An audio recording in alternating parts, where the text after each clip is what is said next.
Good morning, welcome back to my channel. তোমরা সবাই কেমন আছো? আশা করছি অনেক অনেক ভালো আছো। ব্লগ উইথ দিদি চ্যানেলে তোমাদেরকে অনেক অনেক স্বাগত জানিয়ে আজকের ব্লগটা স্টার্ট করছি। আই হোপ যে আজকের ব্লগটা তোমাদের বেশ ভালো লাগবে। তো দেখো সকালবেলায় কীরকম মনোরম দৃশ্য, একদম প্রভাতকালে চলে এসেছি দেখো ফুল তুলতে। তো কত ফুল হয়েছে বাড়ির গাছে সেটাই তোমাদের সঙ্গে দেখাবো। আর প্রথমেই বলে রাখি যে নিজের গাছের ফুল যেন নিজেই চুরি করে নিলাম গাছের কাছ থেকে। তো দেখো ভীষণ ভালো লাগছে, সবুজে ঘেরা গাছ আর তার মধ্যে সুন্দর রঙিন রঙিন ফুল। দেখো ভগবানের পায়ে যখন আমি এটাকে দেব তখন আরও যেন মনটা ভরে যাবে, তাই না? আর ফুল তোলার নেশা কার কার আছে অবশ্যই কিন্তু কমেন্ট বক্সে কমেন্ট করে জানিও, কারণ ফুল তুলতে কে না ভালোবাসে। তবে ফুল তোলার থেকে কিন্তু গাছে ফুটে থাকা অবস্থায় দেখতে আরও বেশি ভালো লাগে। তবে এই জবা ফুল বা কিছু বিশেষ বিশেষ ফুল আছে যেগুলো কিন্তু তুলে ভগবানকে নিবেদন করা হয়, আর কিছু ফুল আছে যেগুলো শুধুমাত্র দেখার জন্য। তো এই জবা ফুলগুলো কিন্তু আমি ঠাকুরকে পুজো দেওয়ার জন্যই গাছগুলো বসিয়েছিলাম। আর আমাদের বাড়িতে কিন্তু অনেকগুলো জবা ফুলের কালেকশন আছে। তো প্রথমেই দেখলে চন্দন জবা, তারপর এটা হচ্ছে একটা পিঙ্ক কালারের জবা, একটা ইয়েলো কালারের জবাও তোমরা হয়তো আগের ব্লগে দেখেছো। তবে এখন গাছটা যেন দিন দিন কিরম একটা হয়ে যাচ্ছে, কয়েকদিন ধরে যেন ফুল হচ্ছে না। আর ঘন্টা জবাটা তোমরা বোধহয় দেখে থাকবে। তো এখন গাছটাকে আবার নতুন করে কাটিং করা হয়েছে, সেই জন্য কদিন পর থেকে হয়তো ওই ফুলটাও ফুটবে। তো চলো লাল জবাটা দেখে নিই মায়ের চরণে দেওয়ার জন্যে। তো দেখো লাল জবাটা কি সুন্দর, একদম যেন মনটা ভরে যাবে। পুরো গাছটায় ভরে ফুল হয়েছে। আর এই সারা বাড়িতে যত ফুল হয় প্রায় 3-4টে ঘরের পুজো হয়ে যায়, জানো তো, মানে এতটাই ফুল হয়। আর যে লাল ঘন্টা জবাটা আছে না, এরকম লাল রঙের, তবে মানে থোকো টাইপের একটা, এই ফুলটার মাঝখান দিয়ে আবার একটা ফুল হয়েছে, বেশ নতুনত্ব। তো ভীষণই ভালো লাগে। দেখো তোমাদের সাথে গল্প করতে করতে কতটা ফুল তুলে নিয়েছি, আর এই চুপড়িটা ভরেই তুলেছি। দেখো কত রঙিন রঙিন, কি সুন্দর লাগছে দেখে, যেন মনটা সত্যিই ভরে যাচ্ছে।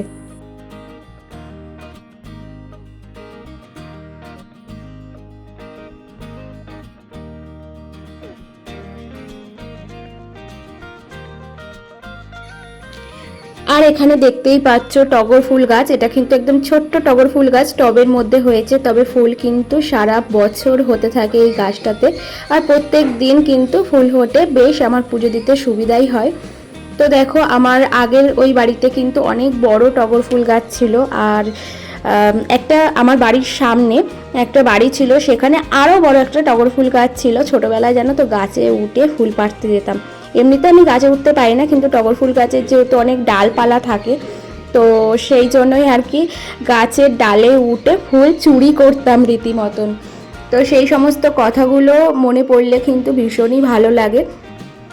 ছোটোবেলাটা সবারই ভালোই কাটে। আর একটা থোকো টগর ফুলের গাছ আছে যেটাতে আজকে ফুল হয়নি, বা 2-1টা হয় ওটাতে আর কি। তো চলো দেখো কয়েকটা টগর ফুলও তুলে নিলাম।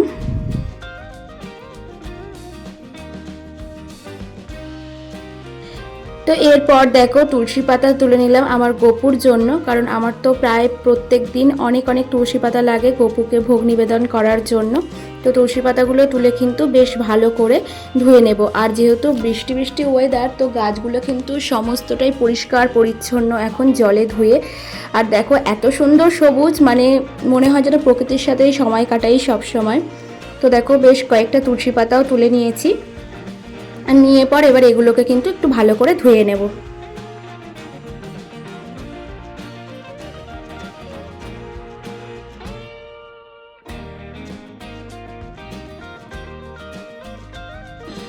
তো তুলসী পাতাগুলো দেখো ধোয়া হয়ে গেছে। আর এখানে দেখো কত দুব্বো ঘাস ফুটেছে। আর চলে যাওয়ার পথে দেখলাম যে একটা নীলকণ্ঠ ফুলও ফুটেছে আমার শিব ঠাকুরের জন্য। তো চলো নীলকণ্ঠ ফুলটাও তুলে নিই, শিব বাবা কিন্তু সন্তুষ্ট হয়ে যাবেন। তো যাই হোক দেখো নীলকণ্ঠ ফুলটাও তুলে নিলাম। আর এই নীলকণ্ঠ গাছটায় কিন্তু প্রায় প্রত্যেক দিনই 2, 3, 4টে করে কিন্তু ফুল ফোটে। আজকে একটা ফুটেছে কোনো কারণে, বা কেউ হয়তো তুলে নিয়েছে, সেটাও হতে পারে। তো চলো ফুল তোলার কাজ তো শেষ, স্নান টান সেরে সমস্ত পরিষ্কার পরিচ্ছন্ন হয়ে দেখো ঠাকুরের কাছে চলে এসেছি পুজো দেওয়ার জন্য। তবে আমি কিন্তু প্রত্যেক দিন স্নান সেরেই ফুল তুলি। আমার আমার স্নান সেরে ফুল গাছে হাত দিতেই বেশি ভালো লাগে সমস্ত কাজকর্ম করার পর। তো দেখো মন দিয়ে পুজোটাকে দিয়ে নিচ্ছি। তো তোমরা কে কোথা থেকে দেখছো অবশ্যই কিন্তু কমেন্ট করে জানিও এই ভিডিওর কমেন্ট বক্সে। আর ভিডিওটা কেমন লাগছে, প্রকৃতির সাথে সময় কাটাতে কেমন লাগে অবশ্যই কিন্তু কমেন্ট করে জানিও। আর প্লিজ আমার চ্যানেলটাকে সাবস্ক্রাইব করে দিও, পাশে থাকা বেল আইকনটাও প্রেস করে দিও যাতে করে অন্যান্য ভিডিওগুলো তোমাদের কাছে পৌঁছে যায়।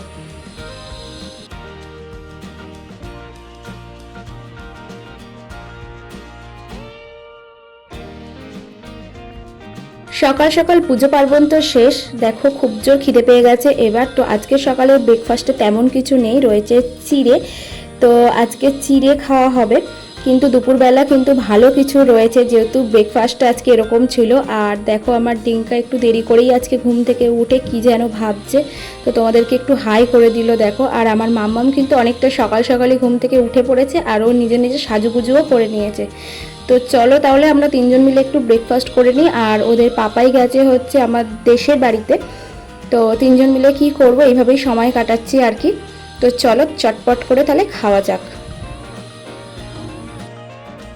তো ব্রেকফাস্টের পরে আর আসতে পারিনি, একেবারে চলে আসলাম লাঞ্চে, যেহেতু ব্রেকফাস্টটা খুব একটা জমাদার হয়নি। তো চলে এসেছি দেখো বিরিয়ানি নিয়ে, যেহেতু ওর পাপাই বাড়িতেও নেই আর ওরা একটু বায়না করছিল সেই জন্য দেখো বিরিয়ানি নিয়ে চলে এসেছি। আর আমাদের এটা পাশের দোকানেরই 150 টাকার স্পেশাল বিরিয়ানিতে 2 পিস মাংস থাকে। আর বাড়িতে একটু চিকেন রান্না করে নিয়েছিলাম, সঙ্গে কিন্তু একটা ডিমও দিয়েছে। আর কোয়ান্টিটিটা বেশ অনেকটাই, আমাদের তিনজনের একদম ভালোভাবে পেট ভরে যাবে। তো চলো ঝটপট করে খেয়ে নিই। তো এইদিকে দেখো খাওয়ার সময় মামাম জামাতে তরকারি ফেলে দিয়েছিল, তাই দেখো জামাটা খুলে ফেলে এবার একা একা হাড্ডি চিবাচ্ছে। আর দেখো রিয়াকশানটা কীরকম দেয়। তো ভিডিওটা কেমন লাগছে অবশ্যই কিন্তু জানিও। আর পরের ভিডিওর জন্য অপেক্ষা করো, ততক্ষণ পর্যন্ত কিন্তু তোমরা সবাই খুব ভালো থেকো, সকলকে ভালো রেখো, সুস্থ থেকো। আর আমার মামামকে কীরকম লাগছে অবশ্যই কিন্তু জানিও। আজকের মতো তাহলে টাটা।